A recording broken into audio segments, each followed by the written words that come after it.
How does a professional football player turned banker guide others beyond the confusion and complexity of change that keeps so many people trapped in a cave of complacency?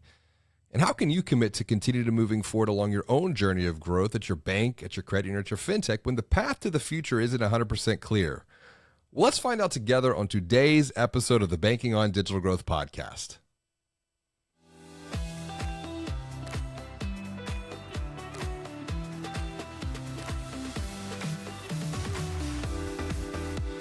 Greetings and hello, I'm James Robert Lay, and I'd like to welcome you to another episode of the Banking on Digital Growth podcast. Today's episode is part of the Digital Growth Journey series, and joining me for a conversation today is Ryan Gonsalves.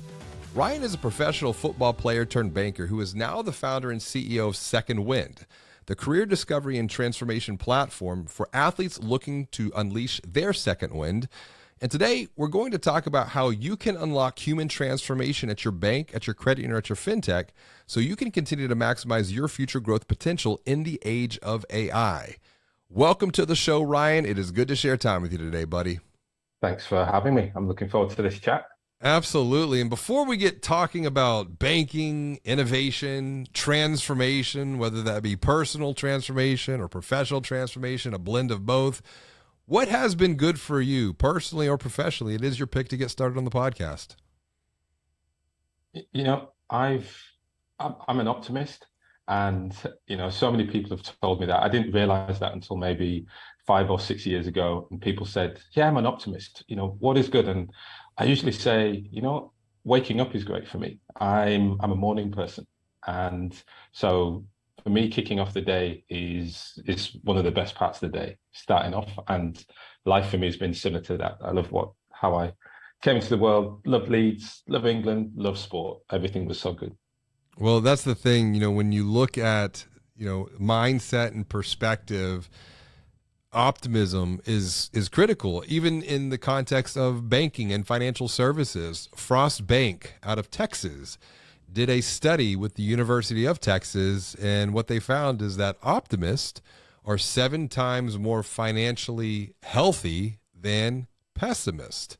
And so what we bring into this will directly, I think, come back to us in one way, shape, form, or fashion. And I know you spent 20 years in banking, and we're going to come back to that point in just a bit. But first, I want to go back to what life was before that as a professional football player. And for those listening in the United States, that's soccer. So professional football player being soccer. What was that experience like for you going all the way back then? It was an amazing experience for me. The reason it was so amazing is I started my career doing my dream. I was lucky enough, I left school at 16. So in the UK, when we get into football, into soccer, we kick off early. So at 16, I left school, which was a challenging enough decision in itself. So more for my parents than for me. For me, it was kind of a no-brainer. But the beauty was I finished my exams on the Thursday, and the following Monday, I was with the professional athletes. I was in the team. I was doing pre-season, so there was a lot of vomiting, I'll admit, as they flogged us hard. But that idea of waking up every day, getting out on the field, mixing with, generally mixing with other guys, other men, and doing something I love, doing a great sport. It was such a wonderful experience for me. Well, if you think about that experience and you go back, what was the big lesson that you gained along that journey that you were able to apply as you transition from professional football or soccer into the banking world? It's a great question, and it's one I look back at many times, and I can pick these different things. But honestly, the biggest thing that I learned was the sense of team and the importance of my role within that team. And so since then, I've nearly always, all my analogies when people have worked with me over my years in banking, everything comes down to sport. And it's always been, you can't do it by yourself. You need this sense of team, and what's your role within that team, and how can you own that role in that cog You have the strategy, you have that long goal, break it down into processes, into steps, and all of those things. And then ultimately it comes down to, what's my role? And how can I provide value to that team and keep it moving forward? Yes, and it's the idea that we're a part of a much bigger story and a much bigger narrative. And I liked how you frame that. It's how can I add or how can I create value alongside others? And I think even, when we're looking at this world that we're living in now, the potential to create or even co-create value becomes exponential because Mm. you're down under, I'm in a different part of the world myself, and you entered into the banking world in 2002, Yeah. and Yeah. you come back to this idea of you had a lot of different roles in this journey, and when you think about that journey in banking, going back now 20 years, what Mm. were some of the biggest transformations that you saw along the way on that journey? In I, I guess as I listen to that, I think of it in two parts. One is, what did I see as a change in, maybe three, the banking environment, and secondly was the change in organizations that I worked in as part of that. I think if I start with what changed in banking and what did I learn there, the innovation or the transformation of digital, without doubt, was one of the biggest shifts in banking. Now, the way I see it is, the banks themselves were not necessarily the ones who were the innovators, but what changed was the environments and the platforms that we sat on. So the iPhone, or the phone, the mobile phone, but it was essentially the iPhone came out, and that changed the way that people would access that staple banking service. And suddenly it was like, oh, I want to go on my phone. I want to use the internet banking. I want to use mobile banking. These things came through. What I saw internally then from the organizations I was part of was, right, well, we need to react to that. We need to change that. We need to try and move our service that is essentially the same products of, storing value, delivering value, moving it around, and provision of credit. And we need to move that into a completely new channel, a new environment. And I think 20, 25 years later, we're still struggling to to get onto that new channel, into that new environment. It's interesting you say that. I've been working with a lot of executive teams, and I've been taking their minds back to 1994, which was essentially when the internet reached the mass consciousness of humanity. Because it was July 5th, 1994, that Bezos launched Amazon. It was May 18th, 1995, that Wells Fargo launched the very first online banking platform. And then it was in 2011, I forgot which bank it was, but it was over, I believe, in the UK, that launched, it might have been Royal Bank of Scotland. I can't remember 100%, but launched the very first true mobile banking platform on top of the iPhone. So back to your point, you're building upon the internet, then you're building upon the mobile device.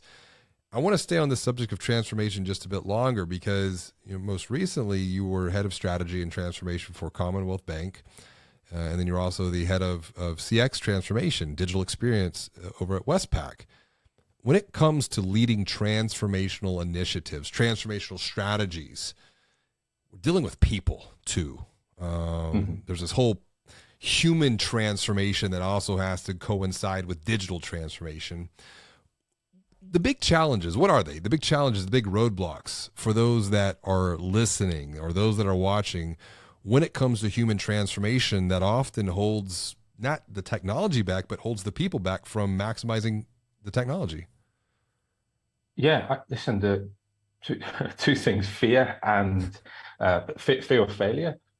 A lot of that is driven then by time in leadership and time in position. So from a people perspective, the bit I found most fascinating, as I've been able to work across different markets, is the amount of time it takes for senior executives in the large banks to get to that position of authority. Mm.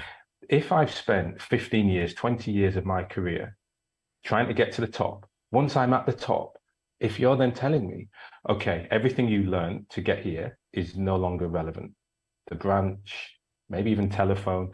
Forget that. You now need to go and do this new thing over there. It's like, well, I've learned this trade for 15 years. I'm now earning the big bucks, and you want me to make a shift to something else, then maybe my journey is going to stop here. And so what I have found from the people side of that transformation is, whilst it has to start from the top, there's often this level of fear from the senior executive circle community where they've been there a long time, they've built this fiefdom, is to let that go and accept that banking moving forward is in a different guise and a different structure. And I've often found that has been the biggest hurdle to overcome. Yeah. You talk about this struggle when it comes to change, when it comes to transformation. Something that you were discussing a while back with a longtime friend of yours. I think his name was Tom.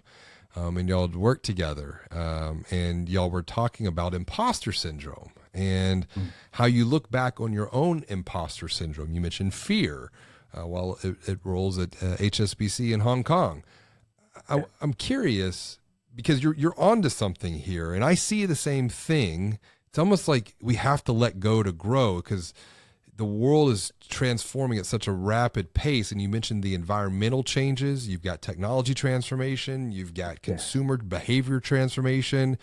How does one, and then it's like, well, how do I even keep up with that? Because I'm kind of busy running this thing that I don't have time to review what we've done, to learn, to think about how to do even better.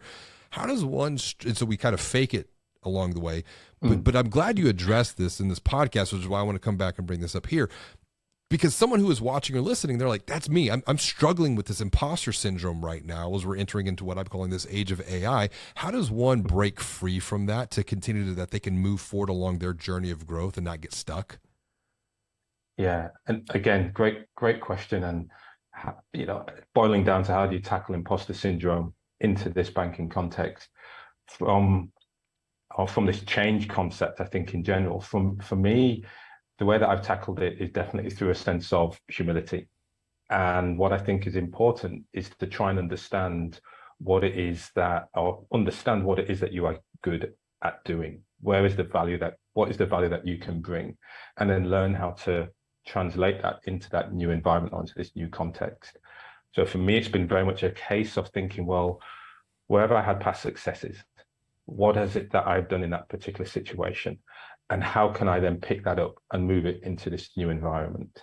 Now, as I said, everything comes down to sport for me. And it's one of those things that is this ability to learn, or adaptive learning, ability to learn quickly and building a confidence that, well, if I can do it in this play or in this position on the field, when I start to recognize those same patterns in another play or another part of the field or another game, it then gives me the confidence to be able to move forward. It's a great point about confidence. And I talk to leaders about this all the time. I said, confidence is your most important asset. Confidence is contagious, particularly for those around you too. And so you've done this. You talk about change and transformation, and you've experienced this. You've lived this. You went from professional football or soccer player to working in banking in a number of roles over a course of a couple of decades. But now you're writing a new chapter.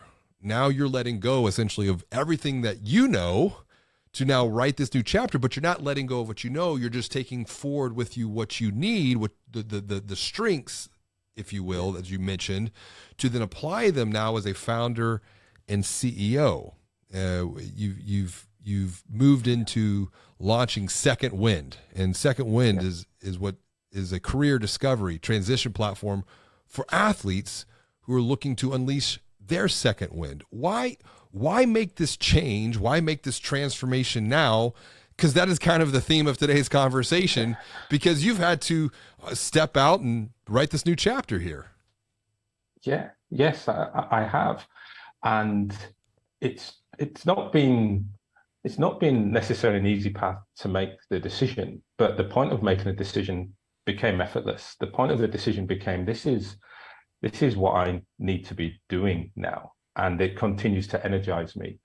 And so through my own lived experience, so through my lived experience as a professional soccer player, moving into, like you say, into banking, as I look back at it, it was almost a logical step. It was a logical place for me to go as I left professional sports.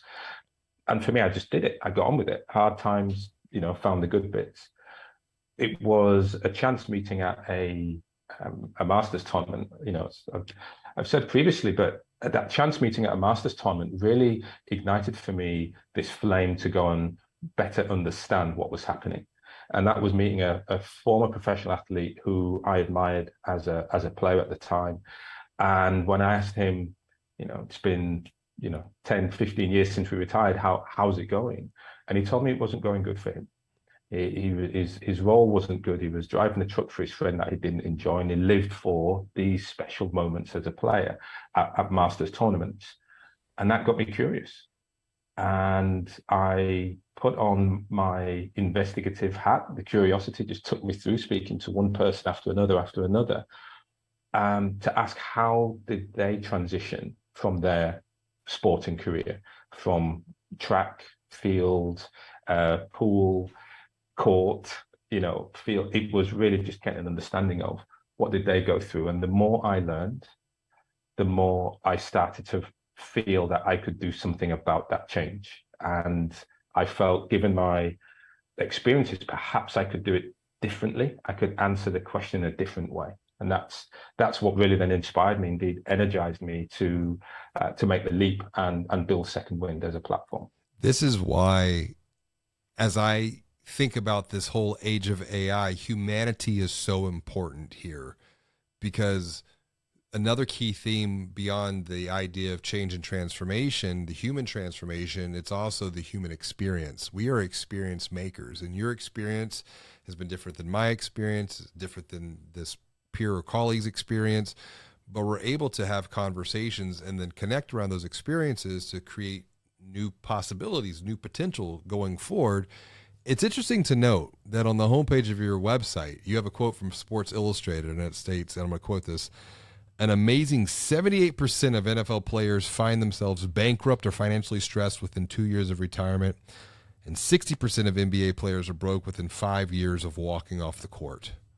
Why is that? Beautiful question. And that has been, I guess, trying to get to an answer towards that has been what has fueled me in this transition.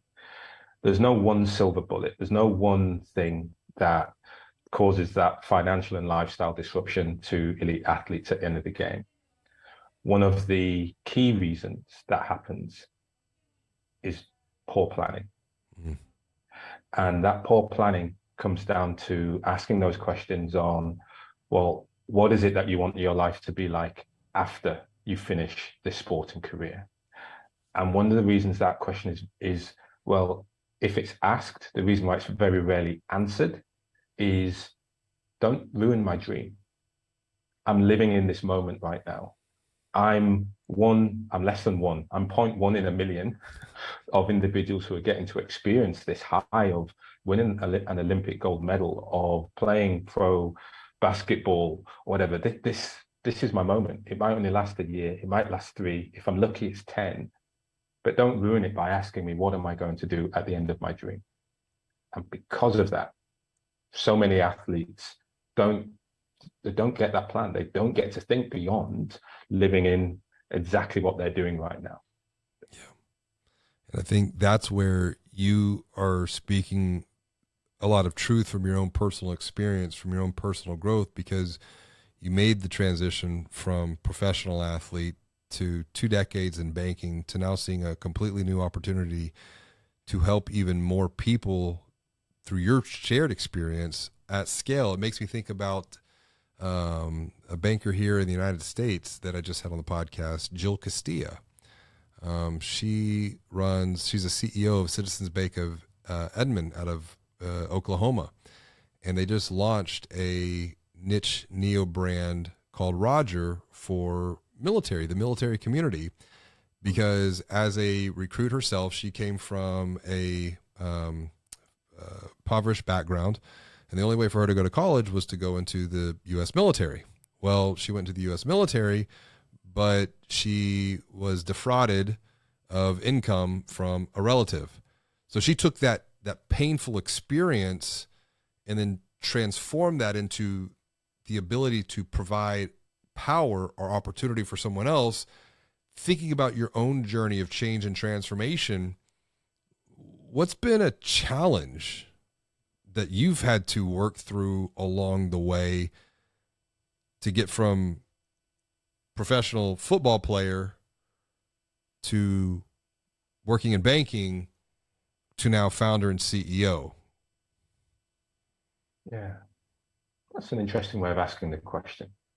What's been the biggest challenge or struggle for me as I've gone through this journey?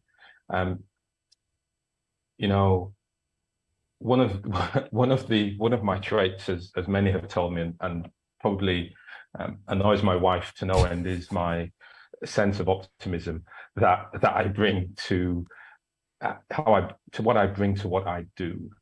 And I think I think therefore it's difficult for me to say what has there been a continuous challenge or struggle that has gone through that, mainly because I think with what I love doing, I'm comfortable finding a way. I'm comfortable recognizing that I will find how my role plays within this broader ecosystem and this broader team. So I think the challenging bit for me at the moment is, or has been, pushing when people don't want my help, right? So in banking, I remember certainly when I was global head of mortgage at HSBC, and my role was essentially to go and figure out why is HSBC in mortgages across all of these different countries? What's the thing that pulls it together, that ties it together? And I would go into markets, I would sit down and pull together round tables of our team of externals, which was something new at the time to do that. And I would say, hey, I'm asking these questions to build things out. And they'd be like, well, we don't need that. We just sell mortgages. We just put the rate and we push it. And that's basically what we do. And that was really hard for me to deal with along this view of, but you're not solving the problem of the people you're trying to solve. You're limiting how far you can get. You'll probably get more success if we work together. And getting back on the plane or leaving that door, that's always been something difficult for me to deal with, because I'm not a forceful player. I'm team, let's do this together. If you do that bit well, I can do this, and we can all win. So it's really challenging for me to be in that situation. And I face that today when I speak to not necessarily the athletes, but certainly the clubs associations, when they're like, no, we don't need help. They're fine. We have this catch-all. Some of them will fall through, but we'll be okay. And but if we work together, we could probably do something even better. And, so that's the challenge. You're hitting me right here in the heart, and I'll tell you why, because I feel that pain, because I think about the work that I've been doing with financial services leaders. It's like you see something, you see a potential opportunity, or you see a roadblock, but the roadblock, back to the point of your experience, the roadblock it's not an obstacle. This is Stoic wisdom here. This is Marcus Aurelius. This is Ryan Holiday, who wrote the book, The Obstacle is the Way. The roadblock is the way forward. But then I'm struggling with this myself, and I've had some conversations with my team and my wife of, how do you help those who don't want to help themselves? Because it's a frustrating place to be, because you're coming at it with a heart of, you just care. But I'll never forget that his name is David C. Baker, and he's advised me a couple of times over the years. He wrote a great book, by the way, called The Business of Expertise. But David said, a lot of times you're probably going to care more than what others care, because you just see things different. So I think it boils down to a matter of perspective. Yeah. And if you think about, there are 4 stages, if you will, 4 steps for what I call human transformation, and I'm writing about this in my second book, Banking on Change. Step number one is where you see things different. And you see things different in a lot of ways. It could be experience. We'll just call it education, but education can be gained a lot of ways. Experience, it could be a podcast, it could be a video, it could be reading something, it could be a conversation, it could be attending a conference or an event. But you're always, if you're open, if you have an open mind, a growth mindset, you probably are going to go through life and see things differently than what you saw before. I mean, I'm seeing things differently even through this conversation. And that's one of the reasons I just get such joy out of doing this, because I'm learning as much as everyone else is. And when you see different, you're going to think different. And then I ask financial brand leaders, I say, okay, well, what happens next? When you see different, you think different, what's the next logical step? And they say, well, I'm going to act different. I'm going to be different. I'm going to do different. I'm like, no, you're not. They're like, well, how come? I was like, you know things that you need to do right now different, but you're making either a conscious or more likely a subconscious choice, an unconscious choice to not take action. And they go, I've never thought about it that way. And so to bridge the gap between the thought and the action comes down to one thing. It's the feeling. It's emotion. The desire, the feeling, the emotion to take the action to do different or to be different has to be greater, sometimes exponentially greater than the desire of the action just to remain the same. And so as I think about the work that you've done and the work that you're now doing with Second Wind, I'm curious how coaching plays into all of this to help people not just see or think different, but to guide them through that journey so that they don't fall back on a previous mindset or state of being belief system, because that was their past experience that they're now applying in the present moment, but that's the hindrance to their future. It's I really like the process of the steps that you walk through there. I'm a process guy at heart, and I love the way that you've broken that down. For me, coaching or indeed guidance, being the guide, guiding someone through that journey is one of the most important roles that I see in a transformation. And I know you've spoken about it before, the importance of being a guide, supporting the hero, that sense of humility. I say humility whereby this is not the me show right now. This is about that individual, that company, that firm trying to meet their goals, and doing this together or supporting them to do that is probably going to get a better result. And I think opening them up to that guidance, opening them up to that perspective, brought either through experience, through logic, whatever that stance is, what that anchor is, yeah, I think is one of the most important aspects in driving that transformation, driving people forward. What's the best way to do that? How to unlock that human potential? How to unlock that human transformation? What's the opportunities here? Yeah, the approach that I take, the approach that I'm bringing right now is empathy. And I do it in the team I was with at Westpac. It's one of the largest and oldest banks in Australia, is through empathy mapping, is sitting down and speaking with customers, speaking with individuals, customers or not, I shouldn't even say that, but just speaking with the types of people who we think we can help, who we think we can support, and asking them what they're doing.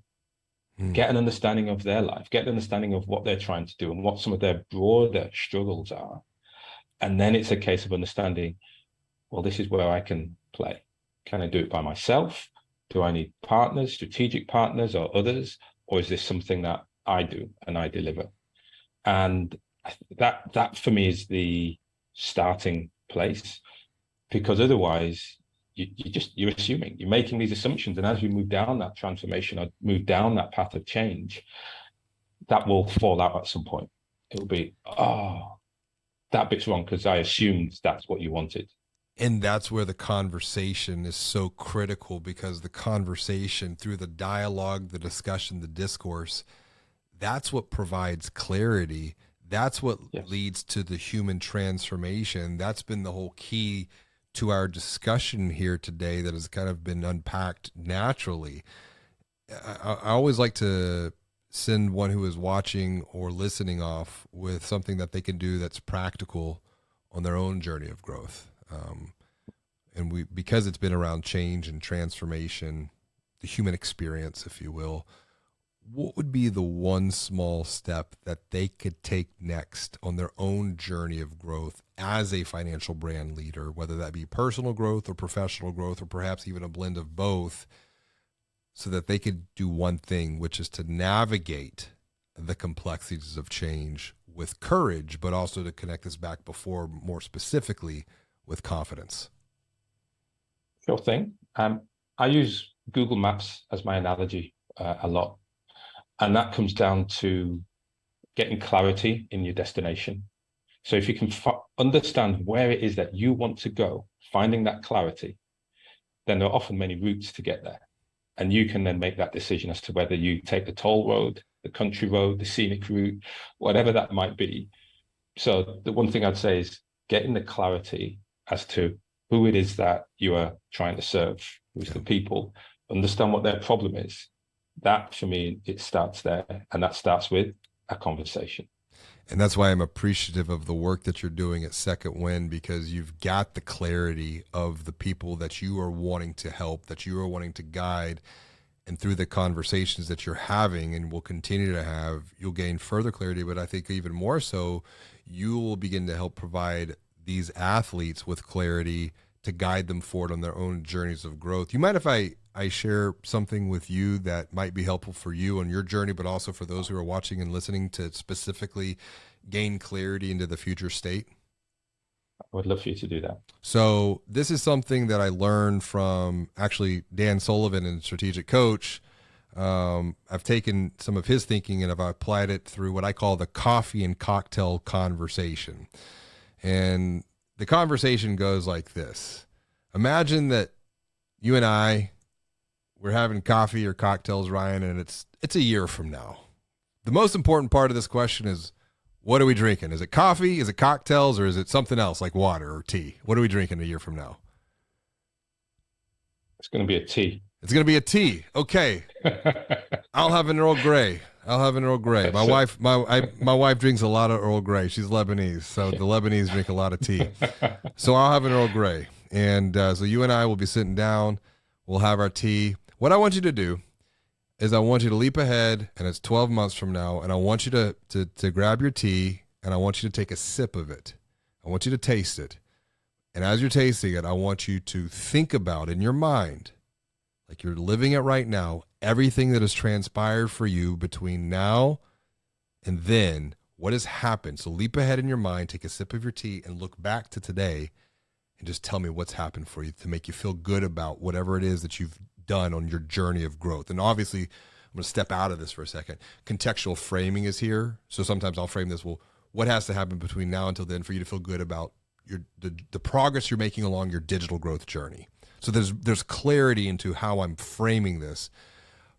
But I use this coffee or cocktail question, and I leap ahead to the future state and have someone literally live it. And that's where taking a sip, because it's activating pieces of the mind to make it even that much more real with taste, with, in the case of tea, with the heat of the tea. So the descriptive piece of this could be very, very powerful. And once they download that, then the follow-up is, okay, I want to bring you back to the present moment. I love the future that you just shared with me. I have a lot of clarity about this. Sounds like you have a lot of clarity as well. But what are the roadblocks that stand in the way right now that you can at least perceive that would prevent you from moving forward and making progress towards these goals, this goal for growth that you've shared with me? Download that.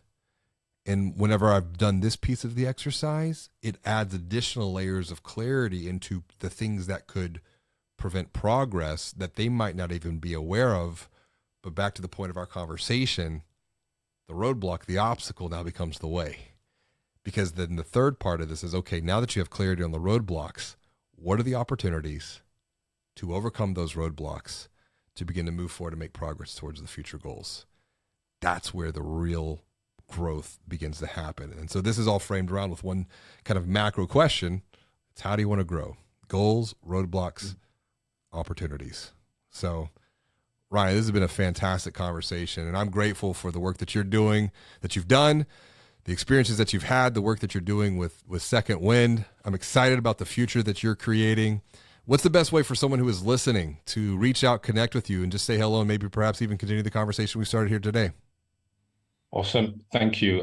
I've enjoyed the conversation. People want to reach out, you can definitely find me on LinkedIn. It's probably one of a great channel to connect me on, and that's Ryan Gonsalves. Connect with Ryan, learn with Ryan, grow with Ryan. Ryan, thank you so very much for joining me for another episode of the Banking on Digital Growth podcast. Thanks for having me, James. As always, and until next time, be well, do good, and be the light.